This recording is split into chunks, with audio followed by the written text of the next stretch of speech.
यांचं देवावर खूप प्रेम होतं. ते छोट्या जातीत जन्माले होते म्हणून त्यांना कोणी मंदिरात येऊन देत नव्हते. छोट्या जातीत जन्माला आले होते म्हणून त्यांना कोणी मंदिरात येऊन देत नव्हतं. काय त्यांना देवाला विटाळ होईल म्हणून त्यांना कोणी मंदिरात येऊन देत नव्हतं. मग एक दिवशी ते 4 वाजता उठले आणि मंदिरात जाऊ लागले आणि तिथं पुजारी म्हणू लागले, हे चोक्या तू बाहेर जा नाही तर देवाला विटाळ होईल. जर तू आतमध्ये आलास देवाला विटाळ होईल. त्यापेक्षा चोक्या तू बाहेरच थांब.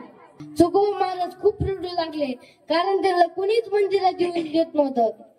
ते खूप रडू लागले आणि त्यांना मंदिराच्या बाहेर काढलं आणि काढल्याच्या नंतर मग बोलू लागले, देवा ए देवा तू किती सुंदर आहेस रे, मला तुला भेटायचंय रे. तू कुठे आहेस रे, मला तुला भेटायचंय रे. काय बघता मग चोखा डोंगा परे पावनो हे डोंगा,